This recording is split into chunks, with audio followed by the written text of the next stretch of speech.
Pelaksanaan pemilu serentak 2024 diwarnai maraknya dugaan kecurangan pemilu yang terjadi di berbagai lokasi, termasuk di daerah pemilihan luar negeri. Semasif apa dugaan kecurangan di pemilu serentak 2024? Apa benar telah masuk kategori terstruktur, sistematis, dan masif? Untuk membahasnya sudah bergabung pakar hukum tata negara Ferry Amsari. Mas Ferry, selamat sore. Sore, Mas Reza. Baik, Mas Ferry, untuk masuk kategori TSM sejauh ini temuan-temuan dari teman-teman dari Jaga Pemilu itu seperti apa, Mas Ferry? Ya, ini teman-teman dalam koalisi ya, tidak hanya Jaga Pemilu, ada juga koalisi kecurangan pemilu dan Jaga Suara, Jaga Pemilu dan lain-lain. Temuan kami sangat variatif, beragam bentuk kecurangannya, dan memenuhi standar yang ditentukan Mahkamah Konstitusi berdasarkan putusan nomor 41 PHPUD tahun 2008, di mana terpenuhi terstruktur itu karena melibatkan penyelenggara pemerintahan dari pusat hingga daerah, melibatkan penyelenggara pemilu, melibatkan kelalaian proses penyelenggaraan pemilu, lalu dilakukan secara sistemik karena memang tidak dilakukan hanya hari ini, tetapi juga berjenjang, betul-betul menggunakan sistem yang ada untuk melakukan kecurangan. Yang ketiga, berlangsung sangat masif, terjadi di hampir seluruh wilayah Indonesia.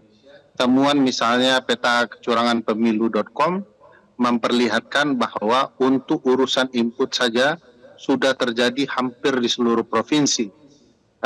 Data kami menjelaskan itu dan dilengkapi oleh data teman-teman koalisi pemantau pemilu yang lainnya. Jadi kalau data kami sudah terjadi di 12 provinsi, sementara data dari Jaga Suara 2024 memperlihatkan terjadi di 500 sampel ya, yang berkaitan dengan kecurangan berupa penginputan data. Dan itu sama saja dengan hampir setara jumlah kabupaten kota yang ada. Jadi bagi kami jumlahnya sangat masif terjadi, bahkan tadi dilaporkan oleh teman-teman Migran Care yang tergabung dalam koalisi, di beberapa kota TPS di Amerika terbukti terjadi kekacauan ya dalam di masing-masing TPS yang ada, terutama penginputan data. Dan juga terjadi pelanggaran-pelanggaran terbuka misalnya di Malaysia, di mana masih terjadi orang-orang yang melakukan kampanye dan berupaya mengamankan surat-surat suara. Bahkan berdasarkan laporan Ketua Bawaslu sendiri, ada orang atau oknum-oknum tertentu yang berupaya menguasai surat suara untuk proses pemilihan. Jadi ini sebenarnya sudah bisa membuktikan terpenuhinya ya, kecurangan pemilu yang pakai elemen terstruktur, sistematis dan masif. Oke, dari temuan-temuan pelanggaran tadi di lapangan, apakah temuan-temuan tadi ini juga mengindikasikan ada keterlibatan Presiden Jokowi dalam kecurangan pemilu tahun ini, Mas Ferry? Ya, saya sudah pernah sampaikan ke teman-teman, Presiden sendiri yang mengakui bahwa dia terlibat dengan cawe-cawe, bahkan dia memastikan agar seluruh penjabat bekerja demi kepentingannya selama proses pengangkatan mereka hingga pemilu. Presiden sendiri yang mengatakan akan mengevaluasi para penjabat gubernur, bupati, dan wali kota setiap hari. Artinya ada semacam ancaman kepada penjabat kepala daerah bahwa Presiden akan memantau mereka. Presiden juga mengancam partai-partai politik dengan menyatakan bahwa mereka diawasi dengan data intelijen yang dipegang oleh Presiden. Tindakan Presiden juga bahkan lebih dari itu dengan terlibat dalam kampanye, dan dia tidak diikut sertakan sebenarnya dalam tim yang ditentukan oleh peserta sebagai diikut sertakan dalam kampanye, dan tidak sedang bertarung. Dia bukan petahana yang maju untuk capres berikutnya. Itu juga melanggar undang-undang. Serpihan dari peristiwa itu mempertegas bahwa Presiden ikut campur dan terlibat untuk memastikan kemenangan capres tertentu, dalam hal ini yang memiliki pasangan capres yang ada anaknya.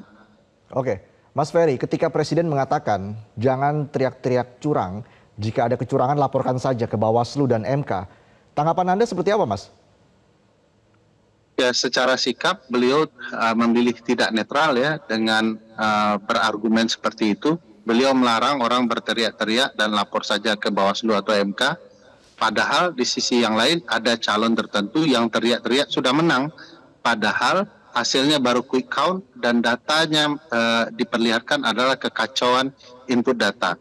Quick count mungkin saja benar karena mungkin itulah harapan dari kekacauan ini. Ujung-ujungnya akan ada data yang sudah dikonfirmasi, tetapi harus diingat kecurangan pemilu ini bukan soal angka yang muncul di quick count ataupun di real count-nya KPU. Kecurangan sudah terjadi di banyak tempat, di jauh hari, menggunakan penyelenggara negara, sehingga hasil yang muncul, baik quick count, real count, maupun salah input ini adalah kekacauan karena terjadinya kecurangan jauh-jauh hari yang melibatkan penyelenggara, aparat negara, dan juga penyelenggara pemilu. Jadi bagi saya angka yang muncul itu tidak menggambarkan bahwa hasil yang sesungguhnya. Karena pemilu kita diselenggarakan dengan penuh tekanan, melibatkan uang negara untuk kepentingan capres-capres tertentu agar bisa menang. Oke, setelah temuan-temuan pelanggaran ini dilaporkan ke Bawaslu, Anda optimis Bawaslu akan bekerja secara cepat, profesional, dan fair untuk mengungkap secara tuntas kecurangan pemilu kepada publik?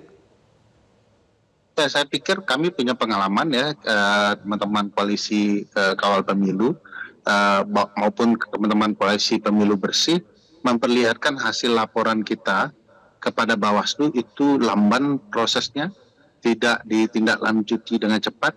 Bahkan respon di lapangan kalau kita ke Bawaslu melaporkan itu akan lama, bisa dari pagi hingga sore baru direspon. Itu menunjukkan Bawaslu tidak serius.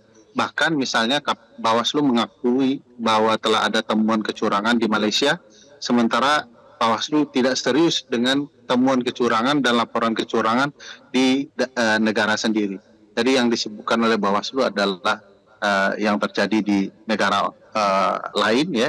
Sementara di negara sendiri kecurangan pemilunya relatif diabaikan. Oke, baik. Terima kasih Mas Ferry Amsari, pakar hukum tata negara sudah bergabung bersama kami di Metro hari ini. Jelajahi cara baru mendapatkan informasi. Download Metro TV Extend sekarang.